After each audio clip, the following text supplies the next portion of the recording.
Hello, second grade scientists. This is Mrs. Miller here with your science lesson for today. And we will be exploring one of our properties of matter. Do you remember what a property of matter is? Whisper it into your hands right now.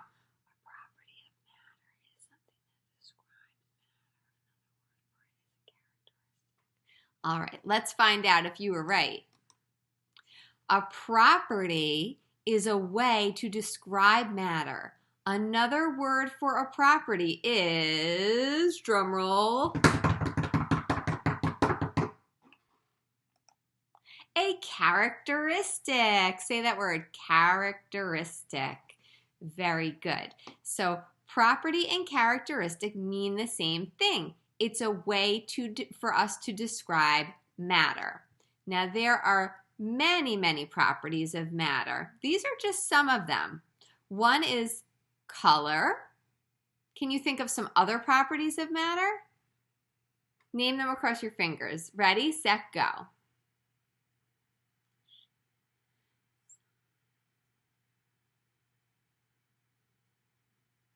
All right, eyes on me. Let's take a look at some other properties of matter that we've learned about.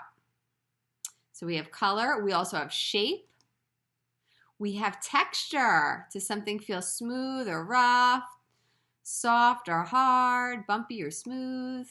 We have size. Is something small, medium, or large? And last but not least, we have flexibility. And flexibility is what we will be exploring today. That's the property that we'll be exploring. Now, what do you already know about flexibility?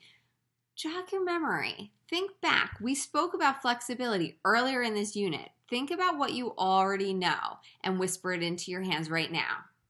Flexibility means how much something is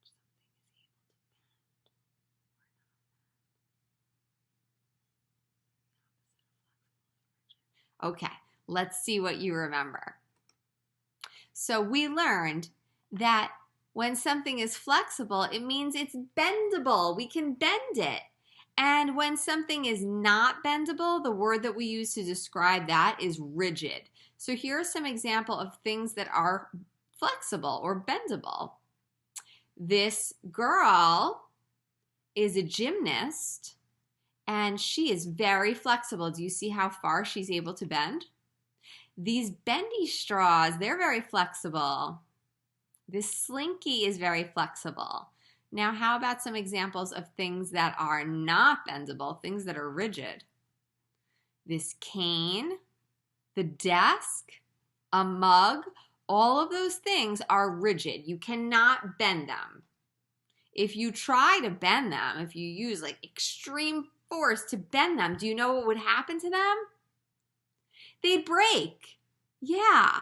Like if you tried to bend this cane in half, let's say that you're really strong and you took that cane and you used all of your might to try to bend it in half, it would not bend, it would break.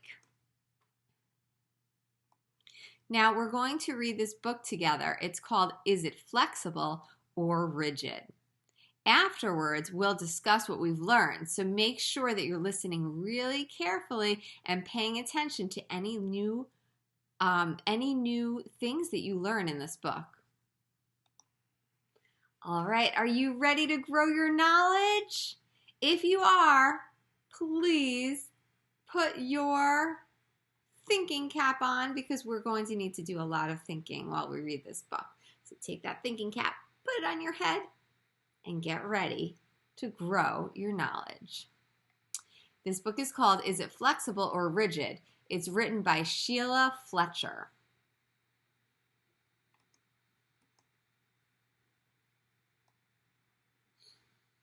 What is matter? Look at a friend. What do you see? You see skin, hair, eyes, and teeth. What else do you see?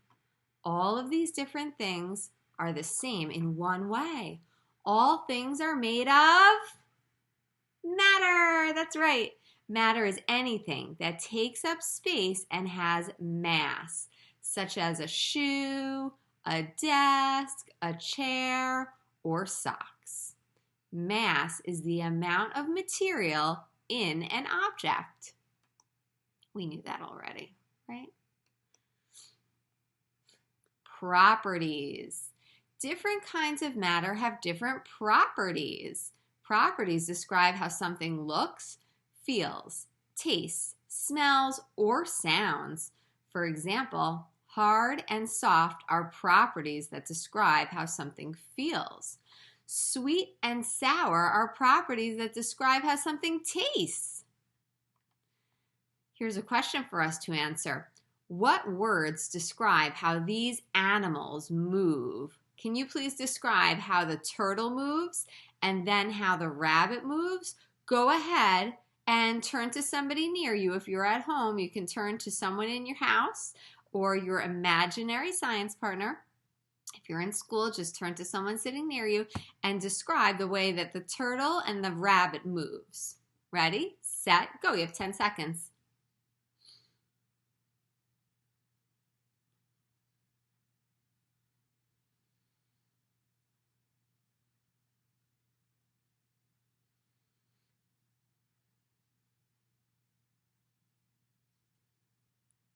All right, time's up. So you probably said the turtle moves slowly and the rabbit moves quickly. Those are properties that describe how these animals move. Is it flexible? Some things can bend. Another word we can use is flexible. Flexible things can bend easily and not break. The word flexible describes a property of matter. These things are flexible. Let's name them together. Ready? Here we have a garbage bag. Next we have hair elastics. Here we have a trampoline. And here we have a slinky. All of those are flexible objects. Flexible things. Look at the objects on this page. Each of these objects has a flexible hose. How does a flexible hose help when you are washing a car or vacuuming a room? That's interesting to think about. You know, I recently bought a new vacuum and it doesn't have a hose. It's like an upright, it just stands upright. And I was just saying the other day how I miss my old vacuum that had a hose because I could easily reach underneath the couch and get into corners with that hose. So having a flexible hose can help us to move into different places. And same with a hose that sprays water. Think about that. What would it be like to try to use a hose that was rigid and not flexible? That would be pretty hard, right? Can you imagine washing your car with a rigid hose? Like, how would you even do that? It would not be easy. Okay, let's answer this question. Why does this spider web not break when the wind blows it? Answer that question with a partner. You have 10 seconds.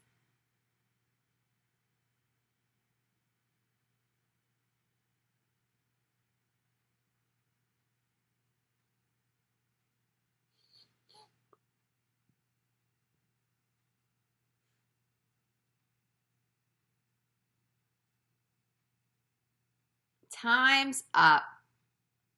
So I was thinking, well, a spider web doesn't break when the wind blows because the spider web is flexible. Did you say that? Thumbs up if you did. Yeah, you know, being flexible has an advantage in certain circumstances, like with the spider web, for instance. If it was rigid instead of being flexible and the wind blew, it would probably break. But because it can bend, it doesn't break. It does not bend. Sometimes we use materials that are not flexible. They do not bend. They are stiff. Another word we can use is, say it with me, rigid. Yes. What would happen if you tried to hang on monkey bars that were not rigid? Think about that. Turn and talk to the person next to you and describe, use your imagination here. Describe what would happen if you tried to hang on monkey bars that were flexible instead of rigid. 10 seconds.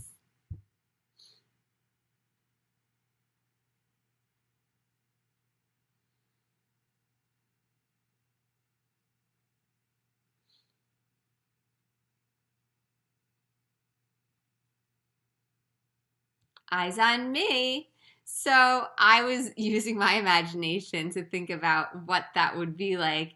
And if this boy here were hanging from monkey bars that were flexible instead of rigid, his feet would probably touch the ground, right? Because the monkey bars would bend down and they wouldn't be able to hold him up high. So that would be sort of silly. Flexible or rigid? Which of these materials are flexible? Which one is rigid? Let's look through them. So this baseball bat, flexible or rigid? Call it out. 3, 2, 1. Rigid, you're right. What about this flag? Flexible or rigid? Call it out. 3, 2, 1. Flexible, that's right. At least the flag part is, the pole would be rigid. What about this noodle here? Call it out in 3, 2, 1. Flexible, that's right, it can bend. And look at this silly pencil here, this bendy pencil. Is that flexible or rigid? Call it out. 3, 2, 1. Flexible. Most pencils are not flexible and cannot bend. This is a special pencil here. And what about this chair? Flexible or rigid? 3, 2, 1. Yes, rigid. That's right. What about this girl's crutches? Flexible or rigid? Call it out. 3, 2, 1. Rigid. Very good. Okay, let's keep reading. Would a flag made of metal or a baseball bat made of licorice work very well? Why or why not? Oh my gosh, can you imagine that? So a flag made of metal, would it blow in the wind? No, right? That wouldn't really make much sense. And what about a baseball bat made of licorice? Would you be able to hit a ball with a baseball bat that's made of licorice? Certainly not. It would just probably flop down when you went to swing it. That's kind of a funny picture in my head. Okay, let's answer this question. Does a chair need to be flexible or rigid? Why does it need to have that property? Share with someone near you in 10. You have 10 seconds. Ready, set, turn, and talk.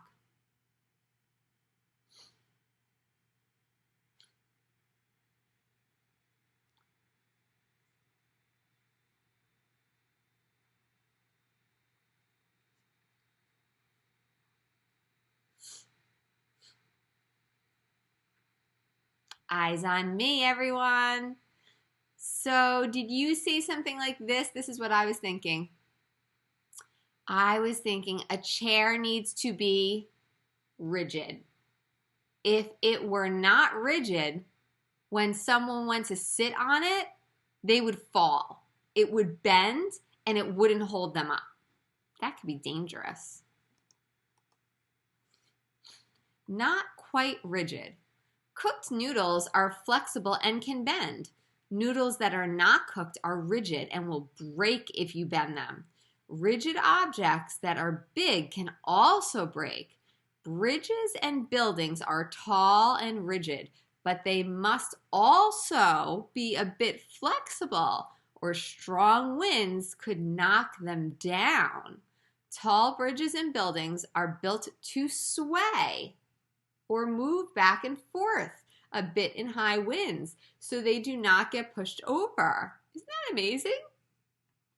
Take a look at this bridge here. This is a famous bridge in San Francisco. It's called the Golden Gate Bridge. And do you see these suspension wires hanging down? So those wires allow the bridge some flexibility so that when it's really, really windy, the bridge can sway back and forth so it does not break. Amazing, isn't it? Can they change? We can change some rigid materials to make them flexible. People made the first snowshoes out of wood. They soaked the wood in water to make it flexible. Then they bent the wood into the shape they needed. Make it. So here's a project that you can come back and do if you would like after this lesson. Just come back to this part of the book and you can pause the video after you're all finished with the lesson to do this, this extra activity. Also, if you'd like, you can look this book up on Epic and you can turn to page 20 for instructions on how to make, let's see, what are they asking you to make here? It says, find some straws that are flexible, find some straws that are rigid. Try to build some shapes, a building or even people by connecting the straws together. Okay, so you can make a building or shapes with straws. Again, this is not something that you have to do, but it might be something fun for you to do if you'd like. Flexible you. Which parts of your body help you stand up straight? Which parts of your body help you curl into a ball? Which body parts in your back can either be rigid or flexible? This is interesting to think about. This girl is standing up really straight. Her back, something in her back is helping her stand really straight. Do you know what it is? Yeah, it's her spine. But then look, this boy is able to curl himself into a ball because his spine can also be flexible. So the spine is pretty amazing. It can sometimes be flexible, sometimes be rigid, right? What about like the bones in our arms? Are those flexible? Can we bend them? No, we cannot. You're right. The bones in our arms are rigid. And that's why if you fall on your arm, if you fall hard on your arm, that bone would break. Those bones would break. All right, great job growing your science brains, everybody. Now I want you to share as many new ideas that you can think of that you learned from this book. Is it flexible or rigid? You have 15 seconds. I want you to say them out loud across your fingers. Ready, set, go. What did you learn from this book? Bridges can be flexible.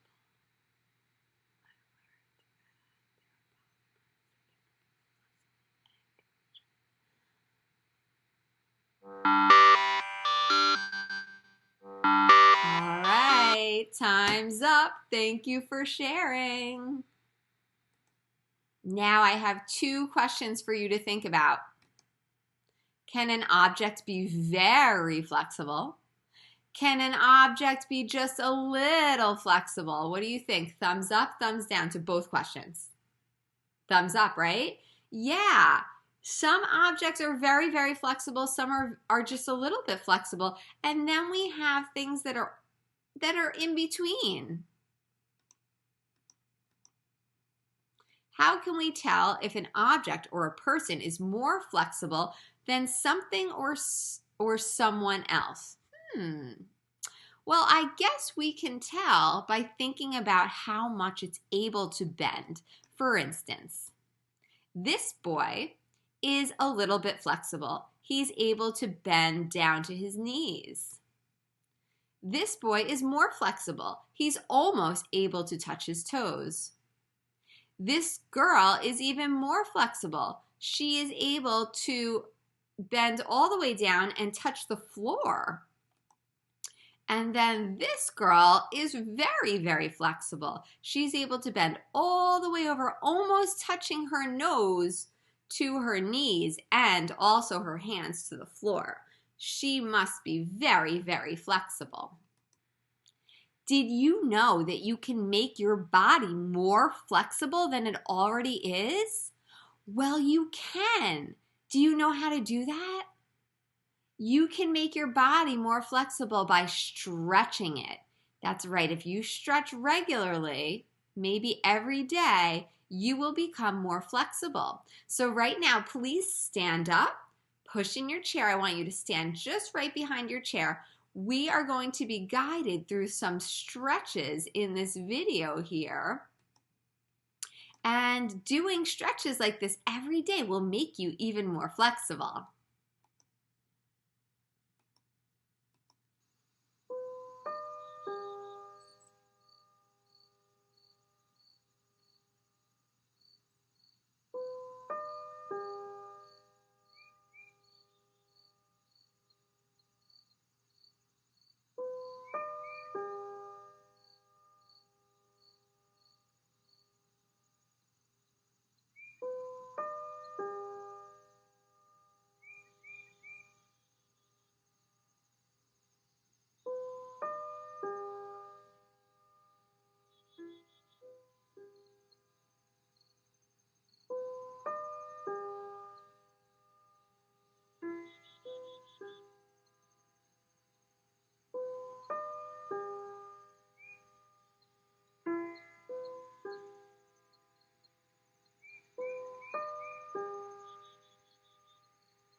Ah, that stretching felt so good, didn't it? Now, it is time for our science activity. So today we will test the flexibility of 3 objects. If you're in school, your teacher will hand you these 3 objects. If you are learning from home, you should have these 3 objects already available, but if for some reason you don't, it's okay. You can just follow along with this video. I'll be using all of the objects and you can just watch. So these are the 3 objects that we'll be testing for flexibility. a string, yarn, or twine. So I have twine here. You can use a string or yarn also. A marker. Here's my marker. And a pipe cleaner. Here's my pipe cleaner. How can we test which of these is least flexible and which is in the middle? Any ideas? Whisper your ideas into your hand right now.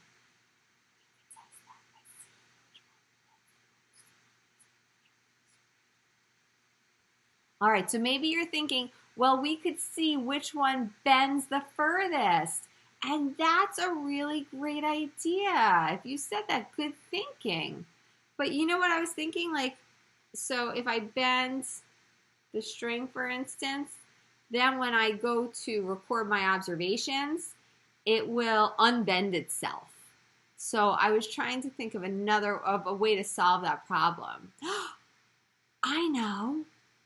I wonder if any of you thought of this. What if we tied a knot? Yes, we could try to tie a knot with each of these objects, and the object that has the tightest knot must be the most flexible. Let's try that. All right, so for this activity, you will need this activity sheet, which can be found in your Google Classroom if you're learning from home, and your teacher will give it to you if you're learning in school. Let's read the directions. Make a hypothesis about the order of flexibility of the following objects. Number each object to order them based on your hypothesis. Then draw a picture of what each object looks like before tying it into a knot. Next, draw a picture of each object after tying it into a knot. Lastly, write the order of the objects from most to least flexible. Okay, so we have to guess. We have to make a hypothesis about which is most flexible and which is least flexible and which one's in the middle. So I'm thinking, come up with your hypothesis. I'm thinking that the pipe cleaner will be most flexible. I think the string would come next. And I think that the marker will be least flexible. I think it's rigid. Make your hypothesis now. Your numbers don't have to match mine. Go ahead and do that. Pause the video until you're done. Okay, once you're done with your hypothesis here, we're going to need to draw a picture of what these materials look like before we tie them into a knot. So go ahead and do that. All right, so here I did some quick sketches. I drew what my marker looks like, what my string looks like, and what my pipe cleaner looks like. Pause here and do the same if you haven't already. And then we're going to move on to our experiment. We have to do what scientists do. We have to try to prove whether or not our hypothesis is right. Remember what scientists do? Remember that silly song? They say, I like to prove it, prove it. I like to prove it, prove it. So I think that the marker will be least flexible. I think it's rigid. Let me prove it. Let me try to tie it into a knot. Ooh, I can't tie it. It does bend a little bit, but I can't bend it enough to tie it into a knot. So I'm going to draw a picture of what it looks like after I try to tie it. And my picture will look exactly the same. Do the same with yours. Try to tie your marker and then draw a picture of what it looked like after you tried to tie it. All right, here's my picture of the marker. It looks the same because I wasn't able to tie it. It was pretty rigid. That hypothesis might be right. Now let me try the string. Take out your string or your twine. We're going to tie it into a knot. Do that with yours as well. Tie it as tight as you can. Okay, that's what it looks like. Now I'll draw a picture of what it looks like after I've tied it. I want you to pause the video here and do the same. Here's my picture of the string with that little tiny knot. That knot is really tight. Okay, now next we're going to move on to our final material here, our pipe cleaner. We're going to take it and make a knot. So as you can see here, I was able to make a knot, but the knot is not nearly as tight as I was able to make with the string. So now I'll draw that observation. You do the same. Here is my drawing. Now, important question. It's time for us to prove or disprove our hypothesis. So your hypothesis might have been different than mine. I'm not sure. But my hypothesis was that the pipe cleaner would be most flexible, then the string, and then the marker. Was my hypothesis correct? Thumbs up, thumbs down. Thumbs down. Yeah, my hypothesis was not correct. In fact, the string was most flexible, then the pipe cleaner, and then the marker. So I was right about the marker, but not about the other two materials. And that is just fine because that's what science is all about. Science is about testing our hypotheses to prove whether or not our hypothesis is right. And sometimes it's not right. All right, now we're going to write the materials from our chart in order from most to least flexible. So most flexible we know would be the string. Okay? Write down what the other materials were, what would come next, and what was most rigid. All right, I've done that. So I wrote them in order from most to least flexible. Most flexible was the string, then came the pipe cleaner, and then the marker. Now, you'll notice that there's a bonus activity at the bottom of this sheet. This is a really fun activity that I hope you will enjoy. If you have time to do it right now during your lesson, you can work on it now. If you don't have time now, you can save it for another time. Let's read the directions. Bonus. It says, if time permits, design a playground in the space below. Then list the items that you use within your, it says playground, that's wrong. It should say,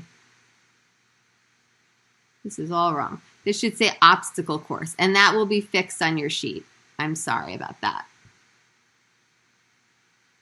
Okay, so it should say, if time permits, design an obstacle course in the space below, not a playground. I changed my mind about that. Then list the items that you use within your obstacle course from most to least flexible. So you'll design an obstacle course in this space here, and your sheet will say obstacle course. And then what you're going to do, you'll notice on your sheet that there are numbers from 1 to 6. You are going to list the items, so you'll use 6 different items throughout your obstacle course. Then you're going to list them from most to least flexible. Okay? This should be fun. I'll show you what mine looks like. Hold on one second. All right, so here's the obstacle course that I made. I start here at the wooden balance beam. Then we go up the foam steps, jump off the foam steps onto the trampoline, go through the rubber tires, across the stones. Then we walk across the rope ladder to the finish line. And I listed my objects from most to least flexible. Most flexible, I thought, would be the rope ladder. I think that probably would bend the most. Next would be the trampoline. Then the foam steps. Then the rubber tires. Then the wooden balance beam. And lastly, the stones. So you can use whatever materials and objects you would like within your obstacle course. Then you'll need to list them from most, what you think would be most, to least flexible. I hope you have fun with this project if you get a chance to do it. It is not mandatory, which means that you don't have to do it, but it is a lot of fun. I had so much fun making up my obstacle course. Thank you so much for learning with me today, scientists. Have a great day.